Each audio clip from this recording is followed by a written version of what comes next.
Welcome to the next installment of the Train Vicar.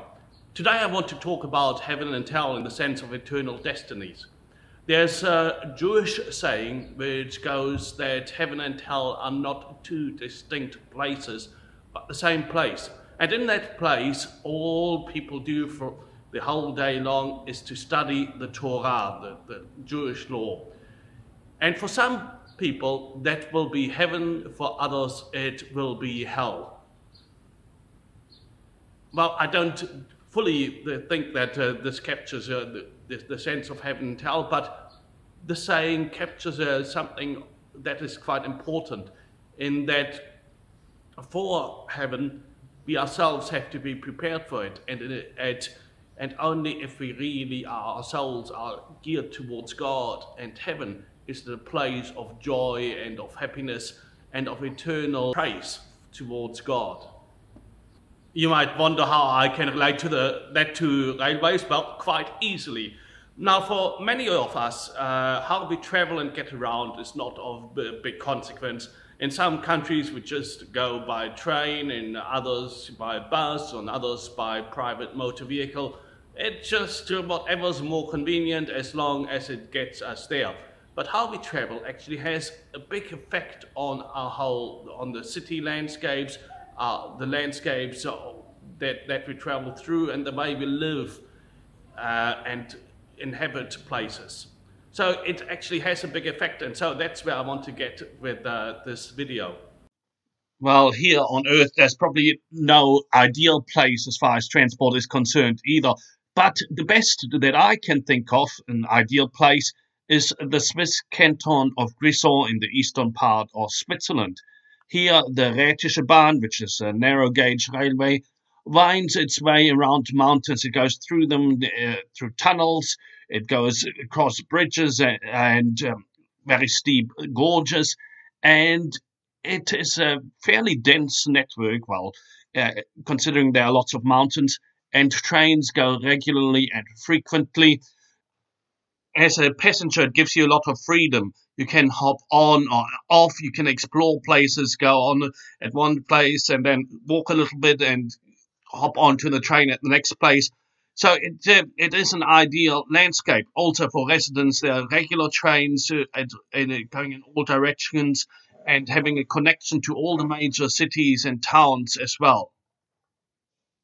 While there is some car traffic, it's not a lot, and most people go actually by train, so the train is a really important part of the transport network there. Also, a lot of freight goes by train in that area, and is carried even to remote, small little places by train. So for me, it's an ideal place. And of course, the trains, they are embedded beautifully in the landscape. They just fit in. Unfortunately, I don't have any nice videos, so what I've got will have to do. Of course, the trains at the Rhätische Bahn are also well connected to other trains and to the bus network, so that you can get even to remote places by public transport there in that part of Switzerland. While the Rhätische Bahn in a sort of sense is heavenly, I mean, there are good trains and good public transport in lots of places around the world as well. I mean, the rest of Switzerland is fairly good as well, but so are parts of Europe. Even here in New Zealand, there are places where trains give you freedom in places, like, for example, Wellington, where there are frequent trains and they fit into the landscape, and maybe Wellington, as a result, is not as dominated by cars as it could be. So maybe that's just a slight sense of transport heaven there in Wellington as well, even though it's just in an incipient phase. And transport hell, for me at least, well, I didn't have to go far to see that. Near us, there's the Christchurch Northern Corridor, a sort of motorway which was completed fairly recently. As you can see, the cars keep rushing through there. At the moment, it's normally not very congested, so fairly free-flowing, though congestion comes further south normally. And it's so by having more and more of those motorways, we create a dependency on them, and then through them we get the unpleasant things of lots of congestion, lots of cars everywhere, and the destruction of landscapes as a whole. Now, to some people, the Northern Corridor may actually seem more like heaven. Here they can drive their cars fairly beautifully along a wide road and without much hindrance, and they can get from one place quickly to the next one. It is nevertheless not so great when there's too many cars there, when congestion occurs and they can't go there when they're anywhere when they're stuck in a traffic jam.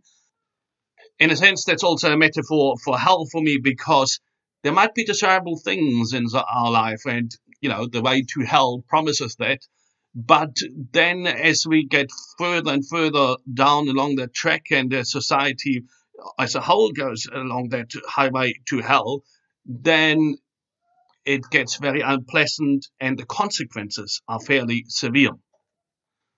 Now, I do know that quite a few people would regard having to go by train, for example, in the canton of Grisons as hell, not at all as heaven.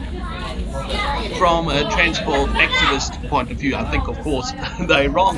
But as a Christian pastor, I don't think those are the essential issues. There are more essential issues at stake. Nevertheless, it can serve us as a metaphor, I would say. Some people are so dedicated to a certain way of life, let's look, for example, the motor car, that they would just find sitting in a train just so abhorrent. And for them, a place like the canton of Grisons would just be hell. And so it might actually also be in heaven in an eternal destiny sense. Because if we are so keen on being away from God, then being in a place where there's the presence of God may just be may destroy us. Well, and if you ask me, why don't I live in transport heaven, rather fairly close to some hellish transport modes?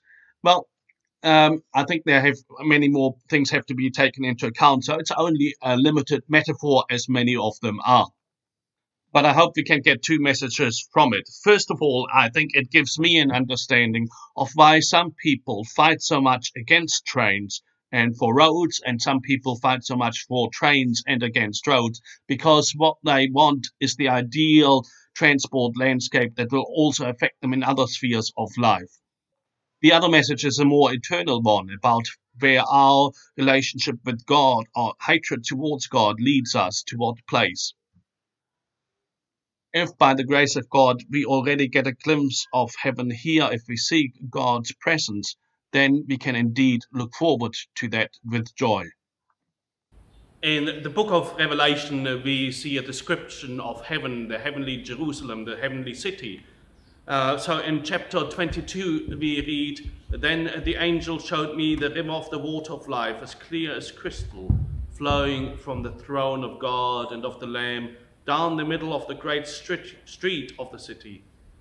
On each side of the river stood the tree of life, bearing 12 crops of fruit, yielding its fruit every month. And the leaves of the tree are for the healing of the nations." And then later on, it says, "Blessed are those who wash their robes, that they may have the right to the tree of life and may go through the gates into the city.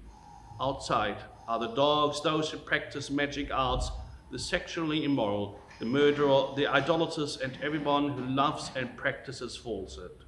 I, Jesus, have sent my angel to give you this testimony for the churches." Now, here we see how John describes heaven as a beautiful city, and that those who go there are blessed, and it's a place of beauty, of joy, and of praise towards God, and of presence with God.